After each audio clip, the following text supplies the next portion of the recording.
Hello and welcome to the Coaches Show on Hornet Radio. I'm Ryan Osborne alongside Caleb Ramos, and we have highlights and recaps of each and every sporting season across Fullerton on the way.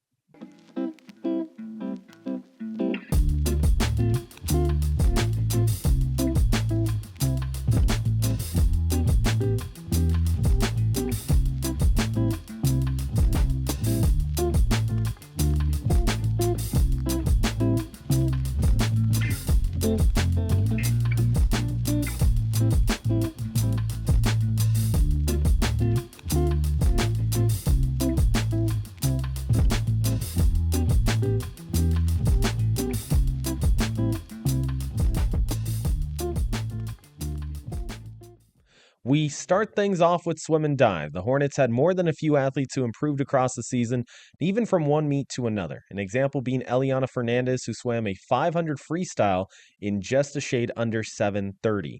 Her time at the OEC Championships, she shaves over 10 seconds off that time. Tatiana Jaevsky swam a 2:35.75 in the 200 medley at the very same Pasadena Invitational. At the Orange Empire Conference Finals, came in 8th in the conference.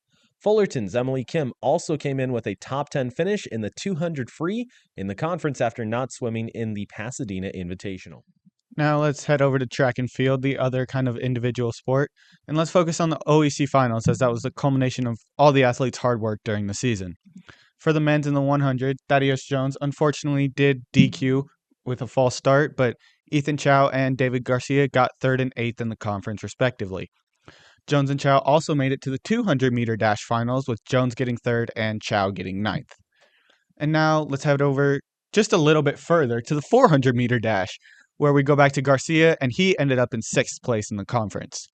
Jonathan Mendoza and Zadine Ross got 6th and 7th in the 1500 respectively, while Ross also got 4th in the 5K, with Luis Godardo coming in 8th. Ross also came in 3rd in the 10K, with Mendoza running again coming in 6th. Victor Martinez got 4th in the 400-meter hurdles, and Guadardo got 5th in the 3K steeplechase.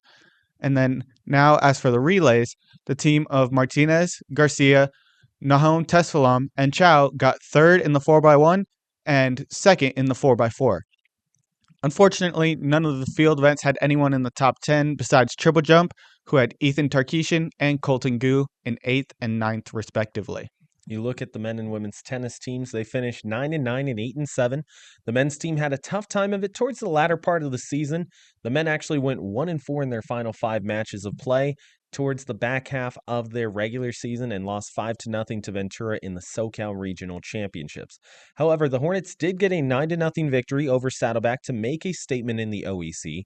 In the OEC singles tournament, both Felix Jayamaha and David Gutierrez made it into the second round, while doubles had Gutierrez and Michael Lumong winning their first round matchup. The women finished at exactly 500 with a 3-3 record in their final 6 of play. The women's team was actually pretty good away from campus as they went 6-4 on the road in their final 10, which was one of the better marks in the OEC. The Hornets had just 4 different athletes in Justine Koo, Arleth Vega Estevez, Josie Miranda, and Azure Jeffrey, who reached the second round of the OEC Championships.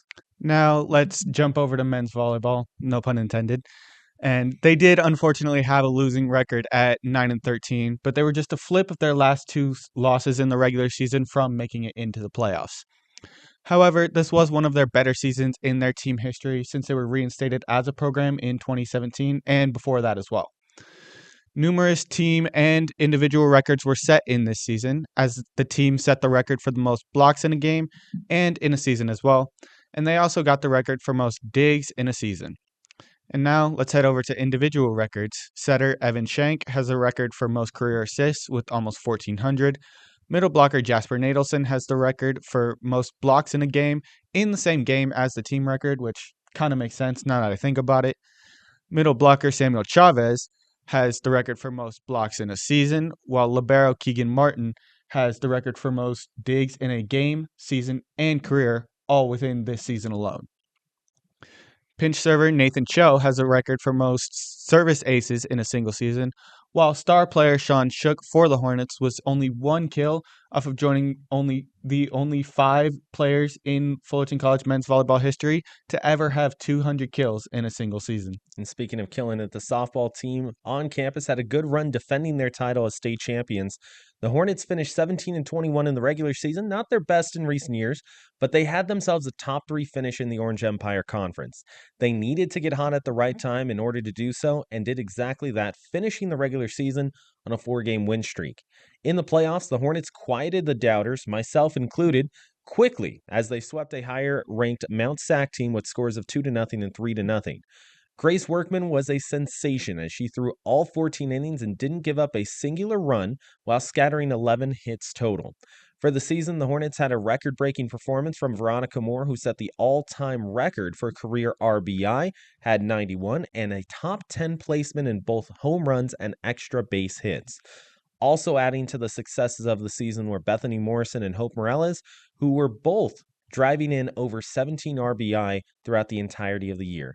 They provided a huge offensive boost in their playoff series win. The Hornets would end up going on to lose their next series, however. They made it close, but that was to OCC. Now we head over to Hornets baseball. They finished exactly 500 on the season with a record of 23-23. And just like the softball team, they were able to win where it counted, for the most part at least. They made it past the regional and into the super regional playoffs. In the super regional, they were able to win the first game against Grossmont to move on, but they then dropped the series to 2-seeded Cypress, who's about to play for a chance to go to the state playoffs. So not a huge loss there necessarily, but both Luke Viola and Dylan Anderson had great individual seasons, earning all OEC first team honors, while the pitching duo of Julian Castro and Manny Lopez earned all OEC team second honors. During this great season, head coach for the Hornets Chad Baum earned his 100th career win and a nail-biter over Golden West. He earned this in just his 5th season since becoming head coach, which is, to be fair, an amazing feat.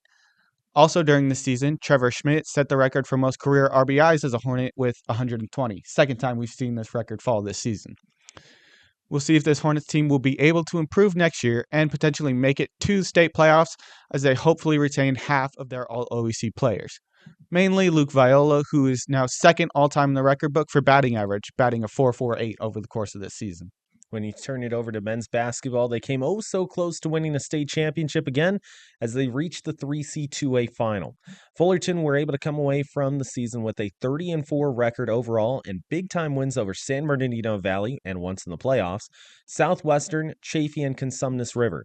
In the playoffs, the Hornets looked fantastic. They flew through their first 4 opponents, but unfortunately, they did drop the final after a tough shooting outage against San Francisco. The Hornets had a big-time season from Joe Grahovic, who was the 3C2A South Player of the Year, averaging over 15 points per game, nearly 7 rebounds, and 3 blocks. Justin Davis earned the Defensive Player of the Year honors in the OEC after leading the team in steals and consistently being a defensive stalwart. The Hornets also got all-conference performances from Jakari Miles, Addie Bai, Kyrie Shepard, and Darvel Wyatt, while Coach Perry Webster, no surprise, was able to get the Conference Coach of the Year honor as well. For Fullerton, that was their 4th trip to the state final in the last 9 years, and included in that run, 2 state championships. Now let's bounce over to women's basketball, pun intended that time actually, and they had their best season to date under head coach Dan Desmond. They went 19-11 and even made it to and past the first round of playoffs, beating Citrus, before unfortunately losing to the 3-seeded Moorpark team. A couple of Hornets had fantastic individual seasons once again, as Sochi Hood got all OEC first team for the 2nd year in a row and Kaylee Shimoda and Aaron Choi both got all OEC second team. Speaking of Kaylee Shimoda, she officially broke the record for most three-pointers made in a career here at Fullerton College with 136 over her 2 seasons. And both her and Sochi will move on to universities, with Sochi going to Whittier and Kaylee going to the University of Laverne, where they will play against each other in the SCIAC Conference. Good luck to both of them on their future endeavors, and we'll see if head coach Dan Desmond can build off the success of this season while trying to replace some of his top scorers. And now we head over to the last team of the day, the women's club lacrosse team. They had a great season, going 10-5 and even having an 8-2 start to the season heading into their playoffs. This was their first time ever making it to the postseason, and they definitely made the most of it, as in the playoffs, they finished 6th in the Western Women's Lacrosse League, and they officially got a bid to the WCLA National Championships. As the only community college to compete in the national championship tournament, they unfortunately fell into the losers bracket with an early first game loss in that tournament, but they won their next two and earned a spot as the 9th overall team in the country for Division II. And the first time since 1965 where a Hornet team played an out-of-state opponent with the national title on the line. Brooklyn Peters, Robin Gadet, and Aaliyah Ortega also all earned WWLL All-League honors. And with that, that about covers everything from this semester across Fullerton College athletics. Thank you for joining us once again here on the Coaches Show and Hornet Radio. We want you to stay tuned as we're going to have a supplemental piece of content with our Athletes of the Year, hosted by none other than Caleb Ramos. So you'll see more of him in just a little bit. Until the fall, you have been watching the Coaches Show on Hornet Radio.